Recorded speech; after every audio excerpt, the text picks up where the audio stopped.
Welcome to Use Your Voice to Shape the Future, a video series from WA-SEN, Washington Student Engagement Networks. In the series, we explain how important it is to make your voice heard when bills are being discussed in legislative committees. We talked about 3 ways to do that. 1.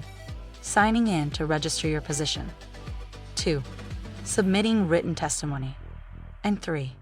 Giving verbal testimony either in person or remotely. In this video, we're going to look at the legislative website to make sure you know how to move forward on each of these 3 ways. The place to start is leg.wa.gov, the official site for the Washington State Legislature. Everything you need is here. Each year, state legislators meet to discuss issues affecting Washington and vote on bills that may become new state laws. This is known as the legislative session, and it starts every year in January.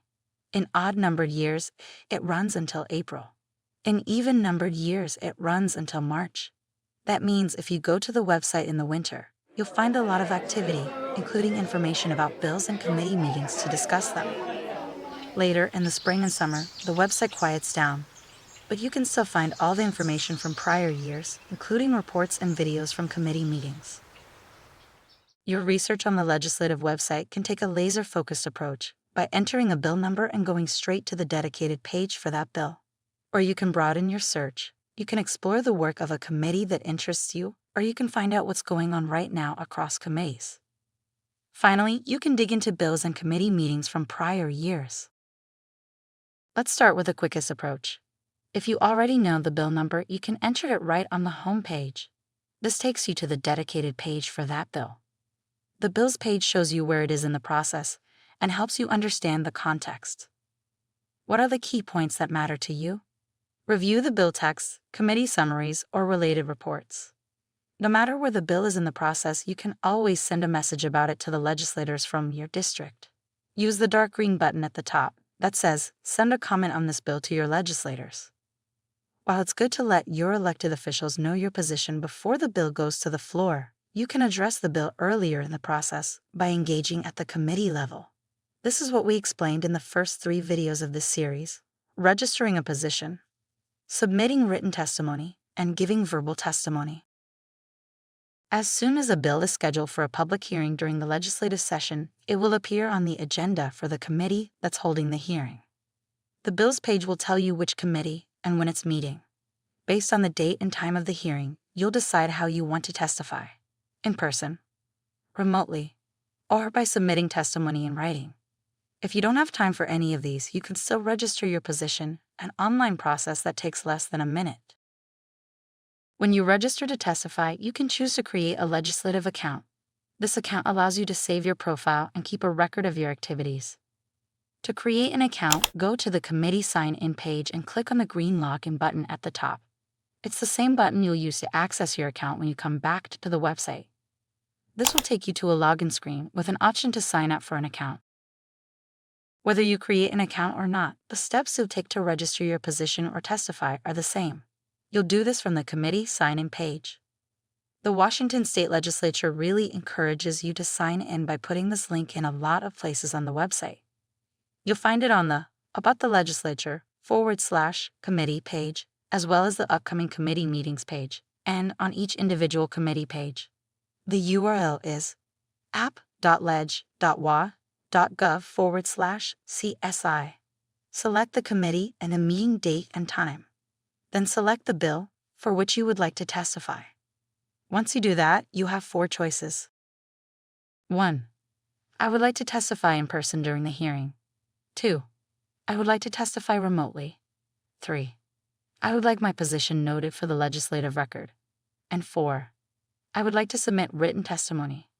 Options 1 and 2 involve live verbal testimony. When you select one of those, you'll get a confirmation email that confirms your registration and provides the date, time, and location or virtual link of the committee meeting. The email also contains guidelines about the testimony process.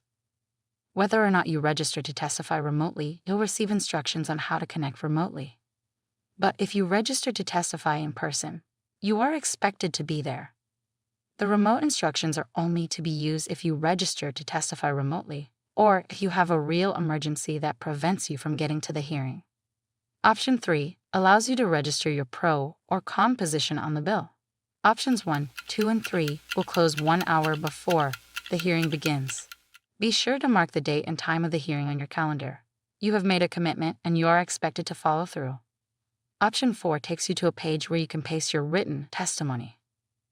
We recommend writing and saving your testimony in an app like Google Docs or Word, and then copying it over. Don't draft your testimony directly in the web form. You can submit your written testimony up to 24 hours after the hearing begins. Sometimes you don't know the number of the bill, but you do know the committee you are interested in. In that case, you would go to the About the Legislature tab and click on Committees. There are quite a few, and you can explore the links to find out what they cover. For example, if you're a student, you might first click on the House Education Committee, where you'll learn that they consider issues relating to kindergarten through 12th grade education. Scrolling down further, you'll discover the House Post-Secondary Education and Workforce Committee, which considers issues relating to post-secondary education and student success. So college or university issues discussed by the House would fall under that committee. Scrolling down to the Senate committees, you'll find one with a different name, but a similar focus. It's called the Senate Higher Education and Workforce Development Committee. Once you know the names of the committees you're interested in, it's easy to find their schedules on the legislative calendar. From there, you can find the agenda for each meeting, which tells you which bills they are discussing. If you want to do general research to learn what legislators are talking about in committee hearings, it's a good idea to start at the Bills, Meetings, and Session tab. From here, you can see what's going on right now, including committee meetings that have recently concluded. Each meeting listed includes a link to the agenda, documents, and video. If you have questions about signing in or testifying, there are a few more helpful resources on the legislative website. These are linked from the committees page. How to testify at a committee meeting explains the process, step by step. Learn and Participate offers more how-to resources about the legislative process. And Watch on TVW lets you watch videos of committee meetings so you can see what to expect when you attend one. Thanks for watching. Take action on the legislative website. We hope we've given you a clear understanding of how you can use the site to sign in and make your position known to legislators when they are drafting legislation on issues that matter to you. Visit WA-SEN.org to explore additional resources and watch the rest of the Use Your Voice to Shape the Future series.